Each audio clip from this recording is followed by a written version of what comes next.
Norms, values, and beliefs. When you look at this picture, some of you might think that this is a mock-up, that it's not real, but it is. These are some adverts out of the US back in the 1950s talking about the therapeutic benefits of smoking. For any of you who are familiar with the norms and values to be found within the United States, you would agree with me that this mindset is long gone. This change did not take place from one day to the next, but actually was a process over decades. Here are some milestones that might be of interest. Start with 1964. The U.S. Surgeon General releases a report stating that cigarette smoking causes lung cancer. And then we move on to 1970, when cigarette advertising is banned from television. The last date was actually the 1st of January. Then on to the 80s, when companies were starting to ban smoking in the workplace, and eventually this became law. Our last milestone for this episode would be 1988. Smoking was banned in aircraft for flights less than 2 hours, and certainly we know what happened after that. Now it's getting to the point where it's virtually impossible to smoke anywhere except at home or in your car. Here we have an example where something that was considered quite normal, ubiquitous smoking, gradually was almost completely stamped out. The values of the society started to change, and this directly affected the societal norms. What's one of those statements that you can hear from virtually all U.S. travelers when they come to Europe? All Europeans smoke, which of course was never true, but it's very easy to recognize exceptions to your own norms. The fact is that these norms are changing in Europe.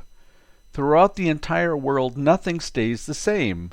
One of the biggest hurdles we have concerns the norms, values, and beliefs of the people involved. Here are some definitions of these three terms: norms, values, and beliefs.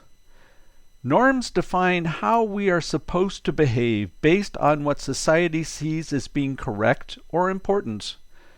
Sometimes they might end up being enshrined in law, just like the example I just gave you, or perhaps they're simply just frowned upon.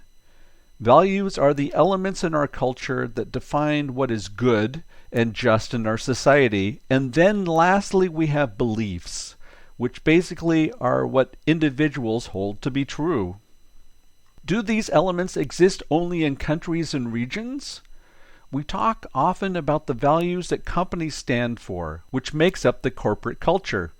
We'll see that companies will go through transformations themselves, where their values will change through time, either through natural progression or intentionally through corporate leadership. Enough companies try to define change through edict, but inevitably they say one thing, but then do something completely different.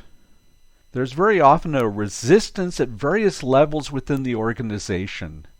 You might have a group who's been doing things the same way for a number of years, so they might be skeptical about change.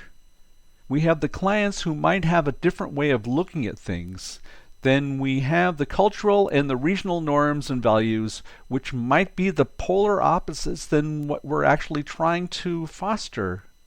We have enough examples of where norms and values are better understood when you cut out the judgment about others and start coming up with solutions that everyone can live with. We remove cultural relativism, which is basically when one culture judges another one based on their own standards, and have seen where this type of attitude has led us through the centuries. How do we overcome this?